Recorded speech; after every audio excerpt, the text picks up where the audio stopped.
తెలంగాణ అంటేనే ఫస్ట్ గుర్తొచ్చేది జొన్న రొట్టెలు కదా. ఏమంటారు? నిజమే కదా. మీలో ఎంతమందికి జొన్న రొట్టెలు తెలుసు? ఈ మధ్యన అందరూ తింటున్నారు, ఎందుకంటే హెల్త్కి అంత మంచిది కాబట్టి. మా పెద్దమ్మ చేసే జొన్న రొట్టెలు అయితే చాలా సాఫ్ట్గా ఉంటాయి. ఎలా చేసుకోవాలో ప్రాసెస్ చూసేయండి. ఫస్ట్ ఒక గిన్నెలో వాటర్ తీసుకుని బాగా బాయిల్ చేసుకుని పక్కన పెట్టుకోవాలి. ఇప్పుడు బాగా బాయిల్ చేసుకున్న వాటర్ని పిండిలో యాడ్ చేసుకోవాలి. చపాతీ పిండి కలిపినట్టు మొత్తం ఒకేసారి కలుపుకోకూడదు.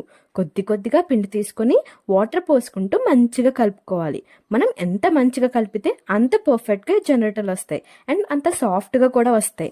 ఏంటి, జొన్న రొట్టె పీట మీద కాకుండా టైల్స్ మీద చేస్తుంది అనుకుంటున్నారా? ఈ జొన్న రొట్టెలు పీట మీద కాకుండా ఇలా అయితేనే మంచిగా చేసుకోవచ్చు. మనకి ఎంత సైజు కావాలో అంత సైజులో చేసుకొని ప్యాన్ మీద వేయాలి. ప్యాన్ బాగా వేడిగా ఉంటేనే రొట్టెలు బాగా కాలుతాయి, లేదా లోపల పిండి పిండి ఉంటాయి. చాలా మందికి జొన్న రొట్టెల టేస్ట్ నచ్చదు, ఎందుకంటే ఇవి చపాతీ అంత టేస్ట్గా అయితే ఖచ్చితంగా ఉండవు. కానీ తినాలి, ఎందుకంటే హెల్త్కి అంత మంచిది కాబట్టి. వెయిట్ లాస్కి, షుగర్ లెవెల్ డిక్రీజ్ చేసుకోవడానికి ఈ జొన్న రొట్టెలు చాలా హెల్ప్ అవుతాయి. ఈ జొన్న రొట్టెల్లో ఫైబర్ అనేది ఎక్కువగా ఉంటుంది.